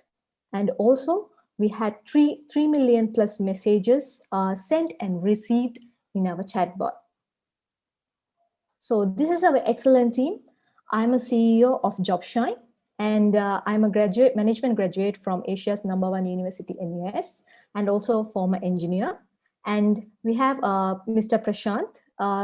He's a CTO, and he's a data science expert. Sorry to interrupt, but your 5 minutes is up. Okay. Thank you. Over to the juries for any questions. Hi, Tashin. Hello. Okay. At the earliest part of your pitch, you brought us to LinkedIn. Now, my mind has is comparing your method and your innovation with LinkedIn, whereby LinkedIn job seeking does not require any charges, any payment from any job seekers. But you mentioned somewhere in your slide that the charges is for the blue collar job seekers to pay a little through your innovation, right? So can you please explain how would you compare that with LinkedIn? Yep, sure. So LinkedIn is basically a network, social media platform for the white collar workers, right? So to have a basic network is of course free of charge, but when it's come to posting a job in LinkedIn, we need to spend around $200 to $300 per job posting. But when it's come to JobShine, we are just only charging $10 or $20. But again, we are focusing only the non-PMET workers. Good answer. Probably, sorry to interrupt, I'll just add up a bit. Hi, I'm Prashant. So answering your question, you asked whether we are charging job seekers, right? Definitely not. We don't even charge a penny from our job seekers. We only charge employers to put in the ads and to pull out their database from our candidate resume. Interesting. This is a different business model, but it's okay. I'll try to jump in. And my comment is, that was a good point where you need to compare between LinkedIn, when you want to post for one job posting, you need to pay for like 200. You mentioned just now. That is the point where you need to pitch during your presentation. That's all from me for the time being. Karan, please. Yeah. So good to see you guys again. I think I've met you guys before in the beginning of the year, and you guys came for some advice. So it's nice to see you guys persevered through these tough times, and now you're growing your revenue. That's good. Only thing is, you said that you're going to hit $750,000 a month, if I'm not wrong, or is it a year? How do you intend to hit that? What is your revenue scaling strategy? Okay. So actually, we are intend to get partnership with all these franchises, Food Republic, KFC, and McDonald's, because those companies, they recruit almost around the clock. So we try to close the deals in 4-digit check size with them. And other than that, we also intend to introduce other revenue streams to engage more employers and more job seekers in future. And also, we are going to expand to Malaysia by end of Q3 of next year, because of course the Malaysia and Singapore has a almost same kind of dynamics. So we intend to, of course, expand to Malaysia as well. Okay, so internationalization is your key strategy. Okay, good. Okay, thank you. Good luck. Thank you, Kanan. Lashin, have you done any feasibility study to a scope of a target market, whether they need this platform, and how would you promise them at the end of the process of the application through your platform? Sorry, come again. I didn't get this question. Probably, Darshi, do you want me to explain? So this is a two-part question, whether we validated, sort of done a market groundwork and everything. And the other one is how do we make sure that the applicants are going through properly and everything. So answering your first question, the proof for our validation is the traction that we are having. So within beginning of this year, from the beginning of this year, we have acquired more than 25,000 user signups just within Singapore and Malaysia. And we are getting around 200 to 300,000 monthly visitors to our website. On top of that, our chatbot has sent and received around 3 million messages. So that tells a lot that our users are loving our chatbot.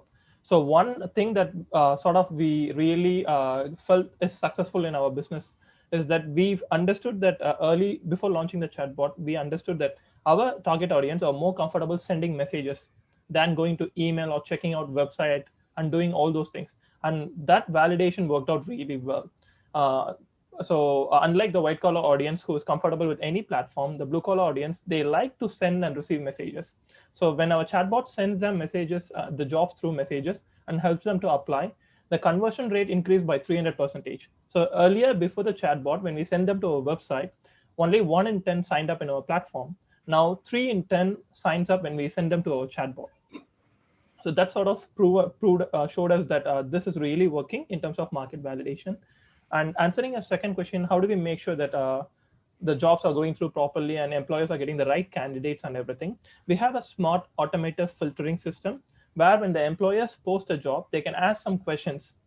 And when the job seekers answer the question, applied through the chatbot, we ask the questions and then we filter the job seekers automatically. So we screen them, and only if they are qualified and when they meet all the employer's requirements, we send the details to the employer.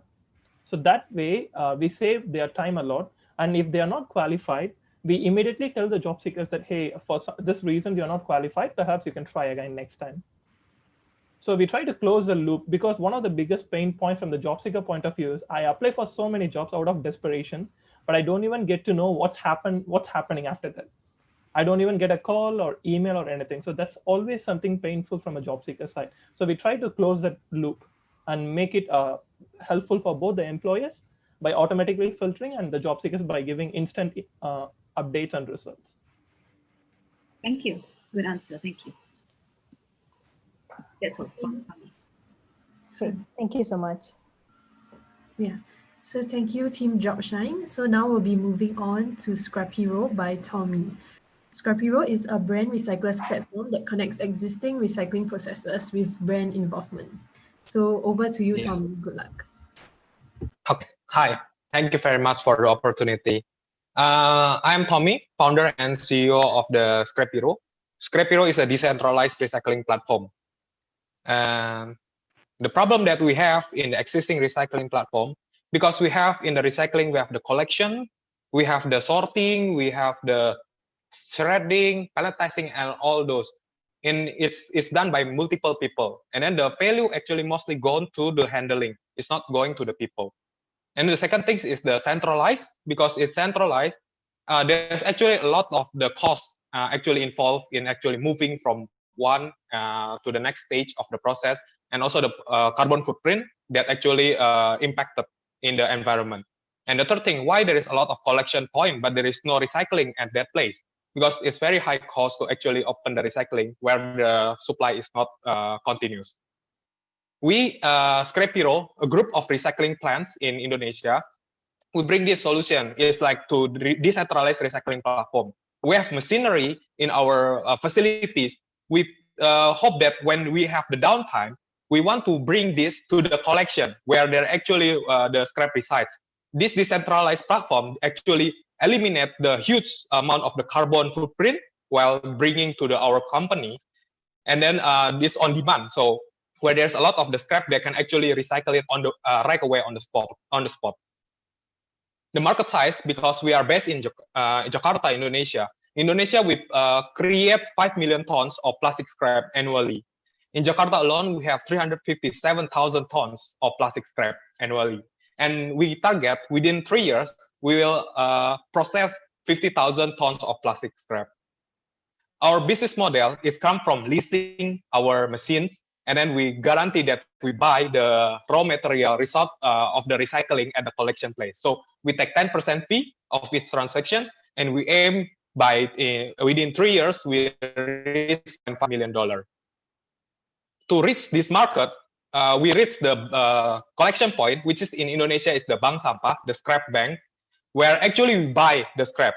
So instead of they bringing the scrap to us, then we recycle in our facilities. We bring our facilities to become mobile, portable. We bring it there and recycle right away. So when we bring to our facilities, it's already become the raw material.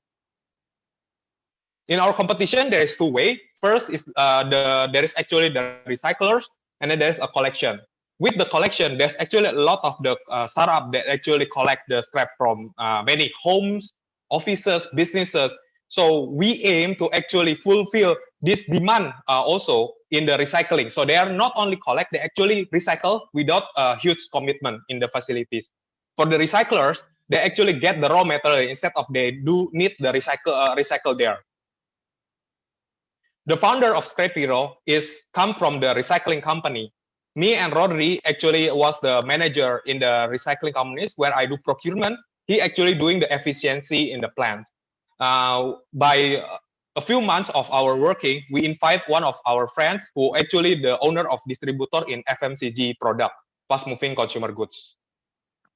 We are fundraising for 100,000 for equity for 5%. We aim to create, because at this moment, we bring our machine to the collection point. We were thinking like, why only we move our machine like that? There's a potential that we can make our truck become a scrap truck, where there's actually the recycling facility on the wheel there. And then we also bring option for the business that actually offer recycling as a service for their customer. And also in Indonesia, the recycling, the scrap prices, there is no regulation. So we hope to actually create the standard in the scrap exchange index. So far, in 10 months since our introduction, we already managed 350 tons of scrap, which include plastic, paper, and metal. And there, we also won a few competitions. One of them is Startup Weekend.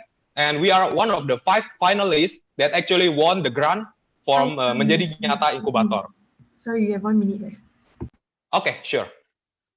Scrap Hero. Why Scrap Hero? There's a lot of startups that actually the recycling. One of them is like we value distribution, because we buy the scrap from people. Why don't we recycle at that place and then get the value much higher? Because the scrap at the collection is the highest quality. And we want the clean smart city, because when we bring around the scrap, we actually create carbon footprint. And the recycling as a service to help the collection point get recycling without huge commitment. So that is Scrap Hero. Scrap Hero is open for the investor and collaborator in the technology. And we hope that you can also become a Scrap Hero in your environment. Thank you. Thank you. Thank you. This time I give Kanan start first, please. Sure. I was hoping to actually. So I think today among all the pictures is probably the clearest pitch.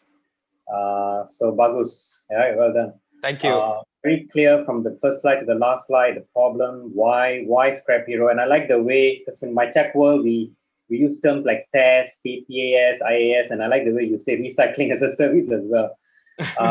It's really good stuff. I just want a little bit quick elaboration on the $100,000 you're asking for.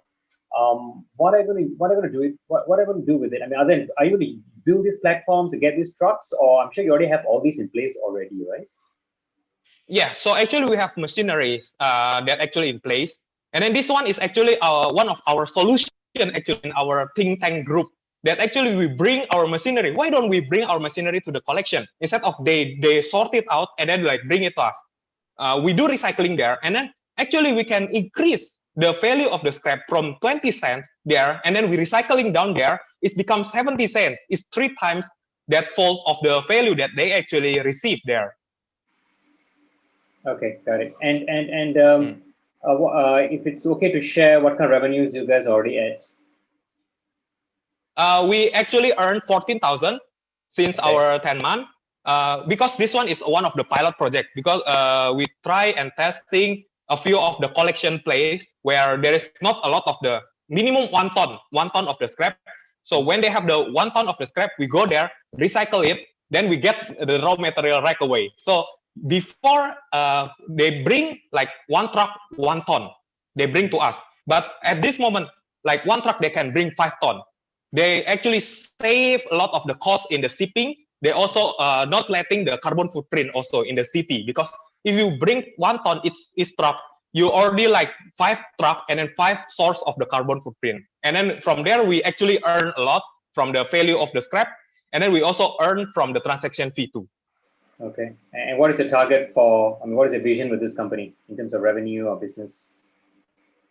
We actually, we do see that in Indonesia, I think not in Indonesia, I think around the world, even in India, in a lot of country, they do collection 1 people, then sorting another people, then do palletizing another people. Why don't we bring this recycling to like the collection, where they do all the recycling and then get directly become the feeders of the company? Because we, the recycling company, even the manufacturing company that use recycled raw material, we are crying for actually supplies, but we cannot get the supply. So if we wait there, we need to like go there and then like fetch the scrap for us like that. So that's why this scrap hero, we have this idea to actually go out from our factory and then fetch their scrap right away to our factory like that.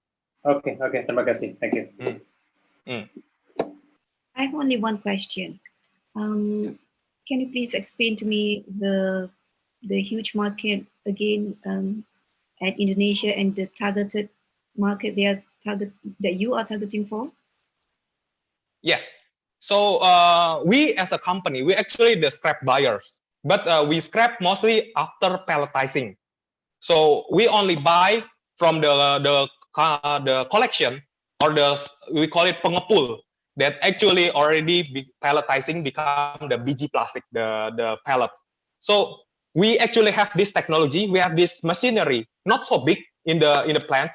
Then we bring this on the wheel, so we put them on the truck. Then we have the generator. Like we go to the collection point where there's 1 ton, they do recycle right away, like that. So we actually guarantee that we buy it, but they actually before when they have the scrap rack, 1 kilo they get 20 cents. But after we recycle, they got like 70 cents minus 10%, which is our transaction fee. Understand. This is much like regular business rather than social entrepreneurship. So can you please explain on that part? Yeah, the social part first of all is we minimize greatly on the carbon footprint. One of the things that if we transport the water bottle, the empty water bottle in one truck, we can only like 1 ton. But after we do recycling, we do shredding, minimum at the shredding stage, we already can fit like 3 to 4 ton of the plastic bottle.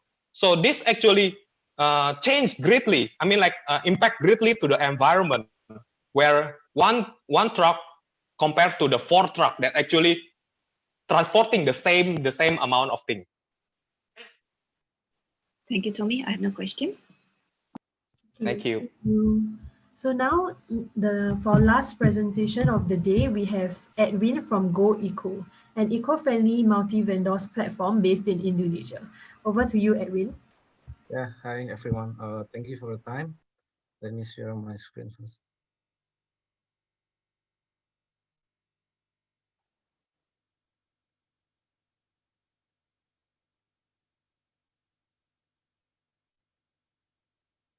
Thank you for the time, everyone and Jurek. Yeah, we are GoEco. We are a platform for multi-vendor eco-friendly products. What we are trying to solve here is the waste, elusive and expensive, because we found out that the eco-friendly product in general is still expensive because they are limited, because they are being elusive only in their own e-commerce or in their own social media. So we are talking about the eco-friendly industry, which is projected by 2024. The valuation will become 50 billion US dollar. And it's the opportunity for us because the number of SME who produce eco-friendly products in Indonesia is increasing. It's reported more than 15K in 2020. And the regulation also supporting for this kind of business model, because some area in Indonesia, like Bali, Banjarmasin, and Jakarta, already banned the single use of the plastic bag. So here we are GoEco. We are incorporated on 19 February 2020.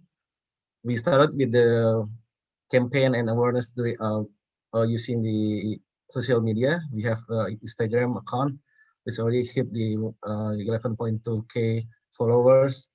That we try to have the small, medium enterprises who produce the eco-friendly product to boost up their sales, to get higher exposure.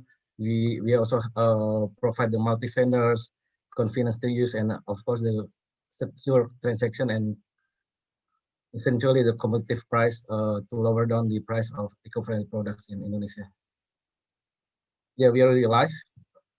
We are live on 17th of May. So currently we have more than 200 users and more than 100 small medium enterprise who sell their eco-friendly products on our platform.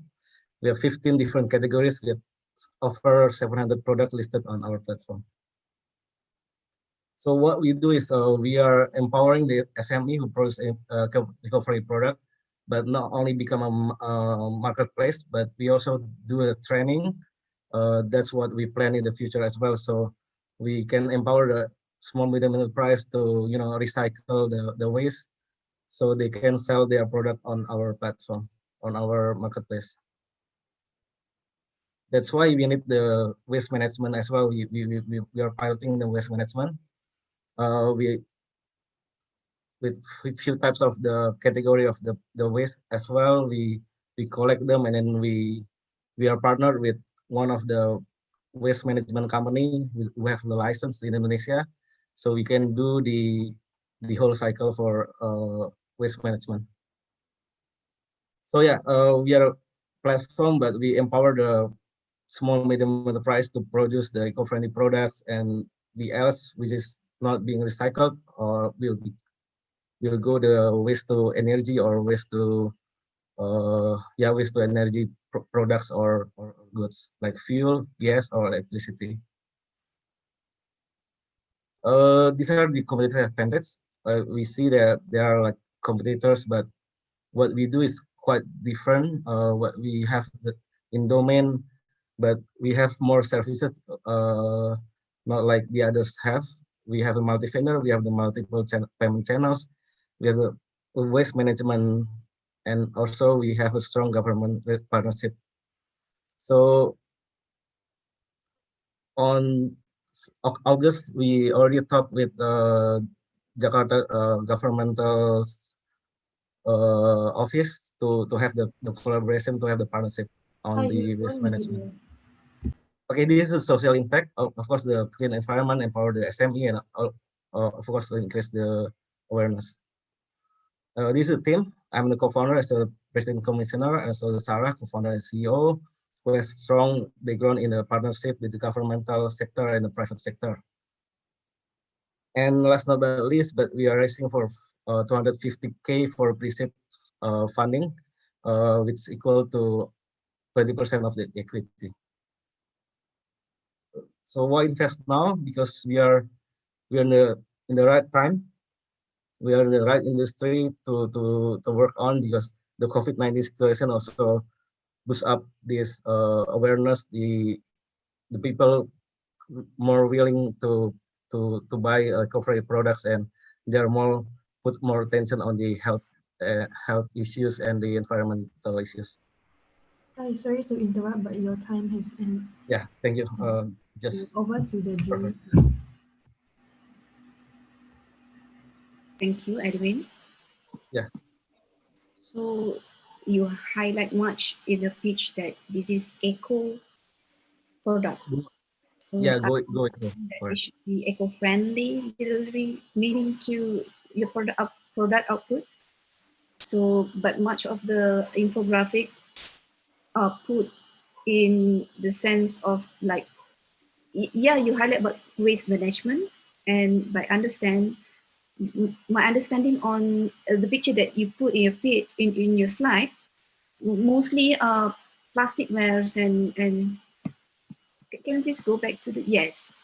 So how I do it first, what is your innovation? And the business model is okay. What is your innovation and contribution throughout the social entrepreneurship? Yes, so the contribution, of course, we empower the the small medium enterprises to produce the eco-friendly products and sell it and sell on our platform. So we have a one-stop platform for eco-friendly products. So right now in Indonesia, maybe like a lot of eco-friendly sellers, they have their own social media as a platform to sell their goods, but it's not like something centralized. So we create a marketplace so everyone can compare the price, and then everyone can find the right eco-friendly product according their needs as well. So we also like doing the waste management. We also like you said, we sort out the waste based on the category, and then we do what we can recycle, we will train, we will empower the assembly to create the eco-friendly products. And else, we are partner with one waste management company who has the license to convert it into a waste to energy model or good. Thank you, Edwin. So it's a platform to sell eco-friendly products, right? I mean, it's like the Alibaba of eco-friendly products. Is that right? Yes, correct. A marketplace for eco-friendly products. So for a Alibaba or a Lazada or someone, a Carousel, to start a eco-friendly channel, I don't know if they already have, then would that mean that would be a huge threat to your kind of business? Yeah, you can say like there are a lot of e-commerce or marketplace platform out there, but their core business not into the eco-friendly products. That makes our position is stronger than the others because we are very focused on the eco-friendly products, and we know how to manage this eco-friendly business as well with the right partnership with the government and the private sector as well. So yeah, of course, the competition between the marketplace is always there, and it's good to have the competition to to keep us more to keep us innovating in the future as well. Yeah. Okay. So obviously, your USP is eco-friendly products.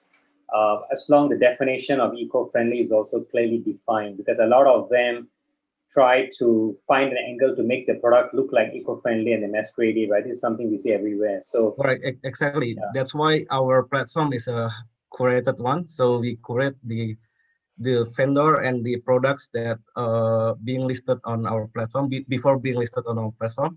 So we are a curated platform. Right.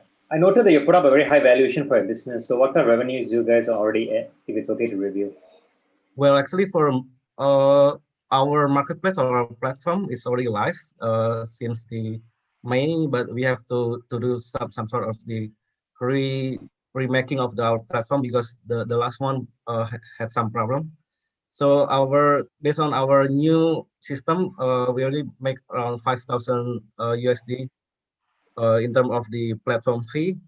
But we are doing the piloting, which is like I mentioned before, we are trying to partner with some of people or companies who has the expertise and license, and of course will benefit us in the future as well. Right. So your high valuation is based on pipeline and what might happen and the potential, rather than what you've achieved so far. It's like correct. This is a pre-money valuation. Yeah, that's a tricky one. Okay, thank you. Thank you. Okay, thank you, Julie, for the comments, and also once again, thank you, Edwin. So with that, we have come to the end of all the pitches. And we have heard many amazing initiatives and visions of helping people to improve their lives with different products and services. And I wish you all of you the best in all the good work that you are doing.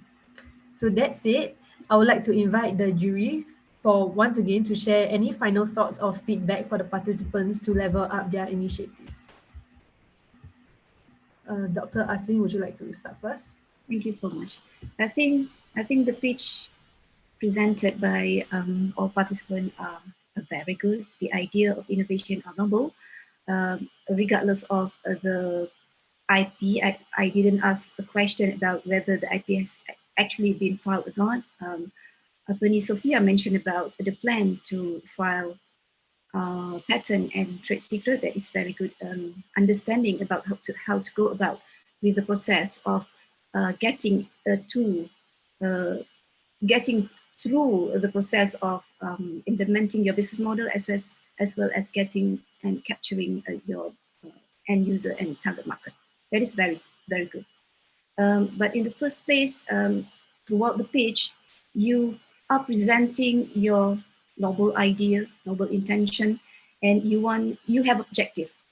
The main objective that you want to highlight through your pitch must be highlighted and mentioned and reflect through the pitching slide as well as the pitch. Okay, that is how, in the first place, how you can capture the attention of the panel. And second thing, the value proposition as well as business model has to be in the pitch and within that 5 minutes of pitch. Otherwise, you will lose your chance to capture the attention as well as you will lose the investment. So 2 points I want to highlight here.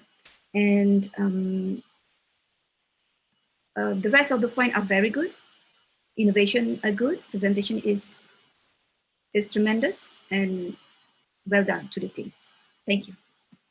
Thank you, Dr. Aslin. I'm sure your advice will help all the teams to be able to better to level up their pitches in future. So any comments from Dr. Kannan? I mean from Mr. Kannan. Yeah, not doctor yet. Okay. So I sit in a lot of pitching platforms like these and mentor plus also invest in some. I think my advice would be, I think you all would have heard of the term elevator pitch, which is like, you need to make a pitch to a CEO within a minute, right? 5 minutes is actually a lot of time. Somebody will be thinking, alamak, so short time, I have to do so many things. Actually, it's not. So 5 minutes, you have 5 areas to focus on. It's or other 6 areas, but if you really do it well, you could really make it very punchy. Like I think I already mentioned, the Scrap Hero is one nice sample where you guys can follow from Tommy. It's like very pitchy, very up to the point. It's very clear, and I'm sure you're going to be sitting on a lot of other platforms as well to pitch for your investment. I think what you also need to be able to do is to justify your valuation. I'm sure you all watch shows like Dragon's Den and Shark Tank and all that, right? The first thing they would ask is, it's if your valuation is based on a lot of maybes, a lot of things is going to happen. I might do this, that kind of thing, right? Without a clear pipeline, right? And it's very difficult for you guys to the investment. So you need to have a very clear cut. It's a numbers. All the investors are going to make numbers based, evidence based decision making. So you got to really show, this is what is the meat I have. This is what I'm going to bring. This is the kind of bacon I'm going to bring to the table. So based on that, then it'll be a lot easier for you to justify what you're asking for. The other thing as well is always be very clear on a USP. I'm sure you all have read the book Blue Ocean, Red Ocean, and I drive that till today in my business. Every day I think about how do I make sure my ocean is always blue. Because any business, right, you become red in a while. People start coming in and they'll start beat your ocean, right? So you've got to keep on, building a USP, keep on building an edge against your competitors. That's the only way. The other thing is also is a good thing to ask is what are competitors? We always look at what competitors are doing and what we want to do better. But I think it's also a good thing. When I started my business, I also scanned very widely and don't be lazy on the research what competitors are not doing. So when you focus on what competitors are not doing, that's how you start building your USPs. USP is unique selling proposition. I call it UCD, right? Uniquely competitive differentiators, right? UCD is more powerful than USP. So build that and then build up on that. Every day you have to think about it. Every day you sleep with it, sleep over it, right? How do I make this better? How do I make my pitch better? How do I make my solution better? Price should not be even in the first slide. That's my humble advice. So with that, best of luck. Happy Sunday. Thank you. Thank you again to all the jury members for joining us and providing your valuable insights. And also thank you to all the participants for taking time to join us today. So now I'll hand the time back to Rahul to do the final wrap up. Thank you very much, Juhui, for this amazing moderation. Thank you, Mr. Kannan and Dr. Azleen, for giving us your precious time in evaluating this amazing pitches that we had today. Thank you very much. Moving on, it was not possible without our regional partners, EDGE, NUS Entrepreneurship Society, Startup Grants, Singapore University of Technology and Design, EAT Launchpad, the Startup Buddy.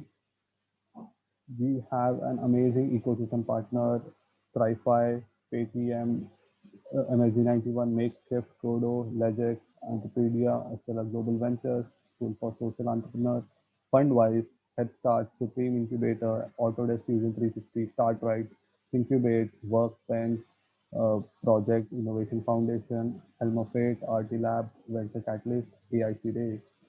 We were supported by our outreach partner, Adhyuday, IIT Bombay, Network Capital, Unlimited India, Resilient Foundation, Lemon Ideas, FSM, eChai, and IM Kashipur eCell. And thank you very much to our title sponsor, Telugu, and also Startup India for recognizing and supporting our initiative. So that was Misfits, where we are finding the most impactful filmmaker from South Asia, powered by Telugu and supported by Startup India and an initiative of Books Ecosystem Foundation. Thank you very much for your time. Thanks a lot. Hi, thank you. So before we end, could we take a photo together if everyone don't mind owning their cameras?